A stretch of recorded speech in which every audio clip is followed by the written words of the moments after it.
জাপানের Mount Fuji 12,389 foot উঁচু এই পর্বত জাপানের সবচেয়ে উঁচু শৃঙ্গ। প্রতি বছর প্রায় 2 লাখ মানুষ এই পাহাড়ে ওঠেন। সেই ফুজিতে ওঠার সময় এক বাবা তার মাত্র 7 বছরের ছেলেকে একা রেখে চূড়ার দিকে এগিয়ে যান। এই ঘটনা জাপান জুড়ে তীব্র বিস্ময়ের জন্ম দিয়েছে।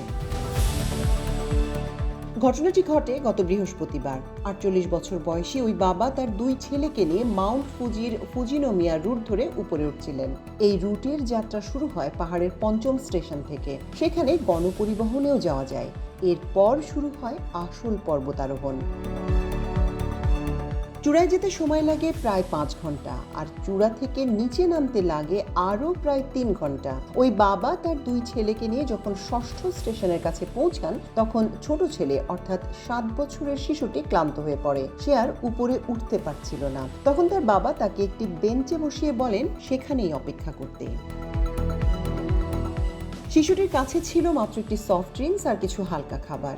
এরপর বাবা বড় ছেলেটিকে সঙ্গে নিয়ে চূড়ার দিকে ওঠা অব্যাহত রাখেন।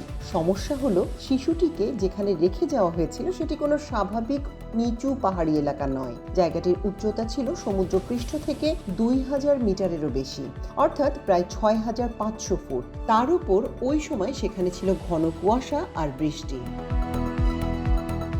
পরে ওই পর্বতে অবস্থিত একটি আশ্রয় কেন্দ্রের কর্মীরা চূড়ার দিকে যাওয়া একটি হাইকিং পথের 6ষ্ঠ স্টেশনের কাছে শিশুটিকে খুঁজে পান এবং পুলিশকে খবর দেন।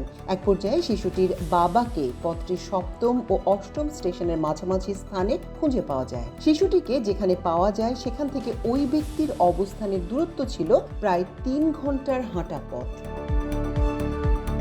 পুলিশ বাবাকে সেখান থেকে ফিরে আসতে বলে। দীর্ঘ অপেক্ষার পর অবশেষে বাবা ফিরে আসেন ছেলের কাছে। ততক্ষণে প্রায় 8 ঘন্টা কেটে গেছে।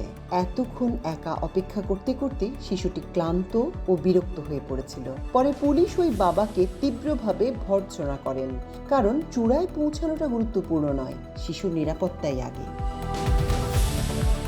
পরে নিজের সিদ্ধান্তকে হঠকারী বলে স্বীকার করে ওই বাবা ক্ষমা চান। তবে ঘটনাটি শুধু একজন বাবার সিদ্ধান্তের প্রশ্নেই থেমে থাকছে না, কারণ মাউন্ট ফুজি পরিবেশ বান্ধব, কিন্তু পাহাড় হিসেবে এর ঝুঁকিও কম নয়। 3776 মিটার বা 12389 ফুট উচ্চতার এই পর্বতে সাম্প্রতিক বছরগুলোতে বেশ কয়েকটি দুর্ঘটনা ঘটেছে। জুলাই মাসে 99 বছর বয়সী এক নারী ফুজিতে পড়ে গিয়ে কোমর ও পিঠে আঘাত পান। পরে তাকে উদ্ধার করতে হয়। এর আগেও এই পাহাড়ে বিপজ্জনক পরিস্থিতিতে পড়া আরোহীদের উদ্ধার করতে হয়েছে। আর উচ্চতার সঙ্গে সঙ্গে আবহাওয়াও দ্রুত বদলে যেতে থাকে। কুয়াশা, বৃষ্টি, ঠান্ডা কিংবা শারীরিক ক্লান্তি সবকিছু মিলিয়ে পাহাড়ের ওপর পরিস্থিতি খুব কঠিন হয়ে উঠতে পারে। এ কারণেই ফুজিতে পর্বতারোহণ নিয়েও সাম্প্রতিক বছরগুলোতে বিভিন্ন নিরাপত্তা ব্যবস্থা জোরদার করা হয়েছে। কিছু রুটে প্রতিদিন কতজন উঠতে পারবেন সেটিও সীমিত করা হয়েছে।